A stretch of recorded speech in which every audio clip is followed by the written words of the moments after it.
China hopes to be self-sufficient in every aspect of the global economy. As a result, China wishes to destroy the United States and become a powerful nation. Now let's watch the video to learn more about China's plans to destroy the United States. In LA, New York, and all other big cities, riots have begun as the US economy collapses. Is all of this a result of China's economy struggling? Not at all. Let's now look at how it might actually happen. There has been some hatred towards China in recent years if you've been reading the US news. If you've been following Chinese news, you are aware that there is terrible emotion on both sides. Propaganda will claim that the other side is to blame, no matter which side you're on. Americans are often warned that their way of life is threatened by Chinese communists. Countless headlines state that China is the biggest threat to US economic and national security, and possibly the largest threat to global order.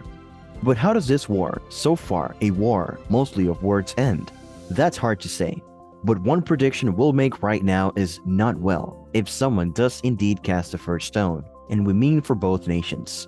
The US without China's imports would mean some of you not getting the phones you want, or certainly not getting them at the prices you've come to expect.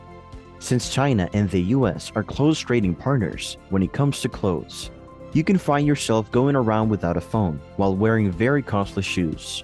What about the $30 billion in commerce between China and the US agricultural sector? China is one of the main importers of US pork.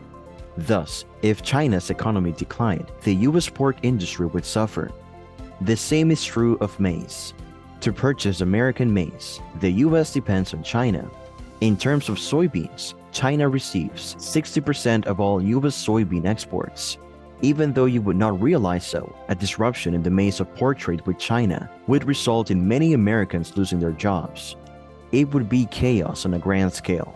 At its core, the US-China conflict is a huge ideological conflict in a world where it is the only superpower, the hegemon, and has informally established itself as the highest representative of liberal democracy. The US wants the world to remain unipolar, which means that one superpower has uncontested control over the whole planet.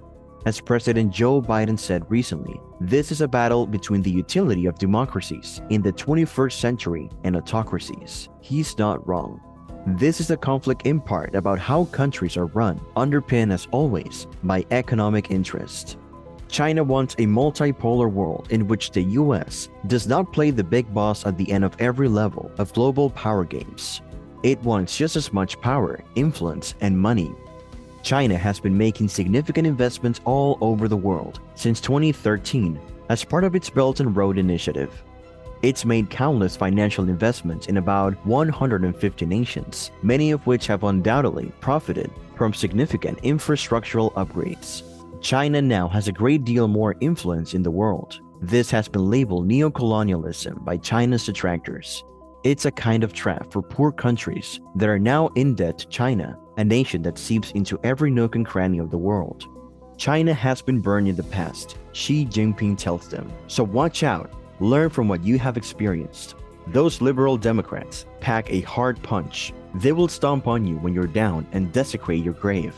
He also reminds his citizens about China's century of humiliation, in which, starting with the British and their unscrupulous Opium Wars, the once technologically superior Chinese nation suffered blow after blow from the West, bringing it to its knees over decades of shame.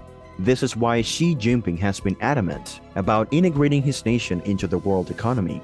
He doesn't want history to repeat itself, and this is why the US media calls China's rise an existential threat, much more worrying than the threat from the poor old Russia. That's all for today. If you like this video, please like, share, and subscribe to our channel for more videos like this one.